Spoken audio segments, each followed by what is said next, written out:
Hello សួស្តីបងប្អូនគ្នានេះគឺជាវីដេអូមកញ៉ាំអីជាមួយកូនកូរ៉េគម្រប់ខួបមួយឆ្នាំដែលយើងមកញ៉ាំមករាថាំងនៅហ្នឹងអាហ្នឹងប្រាប់កូនកូរ៉េថាមករាថាំងតែតាមពិតទៅម្ហូបស៊ីឈွန်របស់ចិនហ្នឹង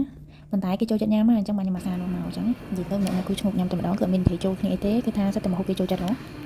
ហើយវីដេអូហ្នឹងគឺអេដមីនឡាយ share ពេកអញ្ចឹងហើយគាត់បានថតច្រើននេះដោយសារវីដេអូហ្នឹងគឺគម្រប់មួយឆ្នាំដែលយើងបានមកញ៉ាំទាំងអស់គ្នាកាលពីឆ្នាំមុនវាទៅលឿនខ្លាំងមែនតើណាហើយមិនឲ្យខ្វះតែមួយខែទៀតទេកូនកូរ៉េអីគេទៅនៅកូរ៉េវិញហើយញ៉ាំសិនណាហើយបន្ទាប់ពីយើងបានញ៉ាំឆ្អែតអស់ហើយมันតើដើរលេងនៅណាទៀតទេពួកកន្លែងហ្នឹងយើងធ្លាប់មកកាលពីឆ្នាំមុនហើយអញ្ចឹងណាគាត់យើងថតរូបម្នាក់មកប៉ុស្តិ៍ពីរប៉ុស្តិ៍ទៅយើងក៏រៀបចំត្រឡប់ទៅផ្ទះវិញអញ្ចឹងណានិយាយទៅទម្លាប់អេដមីនគឺថាឲ្យទៅណាគឺថាបានថតរូបគឺមកអស់ចិត្តតែមកហើយបើកូនកូរ៉េវិញក៏ចាប់ថតរូបបានថតបានហើយថតបានតែមកប៉ុស្តិ៍ឲ្យគាត់មើលកុំឲ្យខ្ញុំចេះតែថាកន្លែងនេះខ្ញុំលួចថតទេខ្ញុំគាត់ដឹងវិញបើមិនរត់គេអស់លើហ្នឹងនិយាយទៅគេចង់ថតតែមកគេរត់ចូលហើយខ្ញុំឲ្យទៅតគ្នាពេកកុំឲ្យថាយើងលួចថតគេអញ្ចឹងណាយើងថតអ្នកឯងបងឥឡូវហ្នឹងបន្ទាប់ពីយើងដើរលេងអស់ចិត្តហើយយើងក៏បានមកដល់ផ្ទះវិញកើតជាស្ទើរនៅផ្ទះនេះឥឡូវហ្នឹងអេដមីនគឺរៀបចំធ្វើម្ហូបហើយគឺធ្វើម្ហូបឆាបាយឲ្យកូនកូរ៉េញ៉ាំអញ្ចឹងណាពួកកូនកូរ៉េគេមកវិញហ្នឹងគេហៀវគេញ៉ាំអត់ឆ្អែតទេ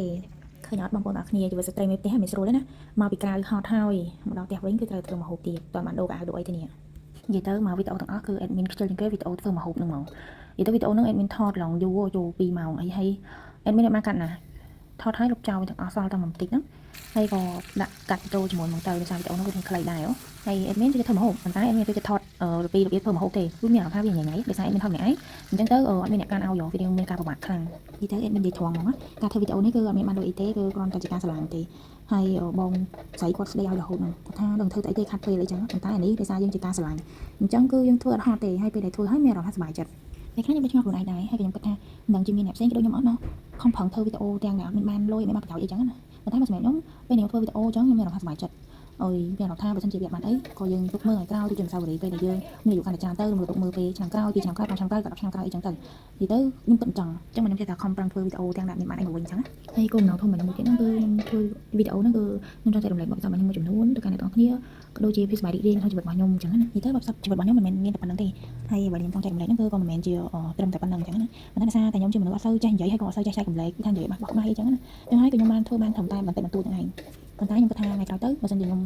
អាចនឹងមានសមត្ថភាពធ្វើវីដេអូចែករំលែកឲ្យបានល្អជាងនឹងបានខ្ញុំគិតថាខ្ញុំនឹងខំប្រឹងធ្វើឲ្យបានរត់តែច្រើនជាងនឹងទៀតនិយាយពីរឿងការពីមុនវិញខ្ញុំចង់ធ្វើវីដេអូហ្នឹងខ្ញុំគិតថាការធ្វើវីដេអូហ្នឹងវាស្រួលងាយស្រួលប៉ុន្តែពេលដែលខ្ញុំចាប់ផ្ដើមធ្វើវីដេអូមែនតើទៅមានអារម្មណ៍ថាអូការធ្វើវីដេអូគឺពិបាកខ្លាំងមែនតើហ្មងដល់ឥឡូវនេះអញ្ចឹងគឺខ្ញុំកំពុងតែកាត់វីដេអូម្នាក់ឯងហើយកណ្ដាលយប់ម៉ោង12ម៉ោង1ខ្ញុំបានគេទៀតនេះដោយសារតែវីដេអូមួយហ្នឹងគឺនិយាយទៅគឺពិបាកមែនតើហើយមានអារម្មណ៍ថា stress ខ្លាំងដោយសារយើងអត់ធ្វើបកាយខាងហ្នឹងផងគ្រាន់តែយើងចូលចិត្តប៉ុន្តែយើងព្យាយាមធ្វើមានអារម្មណ៍ថាពិបាកខ្លាំងសម្រាប់ហ្មងតែសម្រាប់គេអ្នកចេះហ្មងគេងាយទេតែបើខ្ញុំវិញគាត់កាត់វីដេអូមួយចំណាយពេល2 ទៅ 3 ម៉ោងនៅរកអ្នកពីនិយាយនៅកាត់កន្លែងនេះកន្លែងនោះធ្វើមិនឲ្យសមហើយនៅតែអត់បានល្អទៀតពេលខ្លះអន់ចិត្តមួយខ្លួនឯងដែរហ្នឹងបាយឆារបស់យើងគឺបានចិត្តឆ្អិនហើយថ្ងៃហ្នឹងអេដមីនរៀងរអ៊ូដាក់បងប្អូនអរគ្នាច្រើនតិចហើយដោយសារថ្ងៃហ្នឹងអេដមីនគ្រាន់តែចង់និយាយរឿងក្នុងចិត្តខ្លះចឹងណាតែដឹងនិយាយប្រាប់អ្នកគេក៏និយាយក្នុងវីដេអូហ្នឹងហ្មងទៅហើយថ្ងៃនេះដែរខ្ញុំក៏ចង់មានពីអរគុណទៅកាន់អ្នកដែលជួយ Subscribe Channel YouTube របស់ខ្ញុំផងដែរខ្ញុំប្រាប់ថាបើអត់មានពួកគាត់ជួយ Subscribe ខ្ញុំក៏អត់មានវីដេអូថ្ងៃនេះដែរពិតជាអរគុណខ្លាំងមែនតើ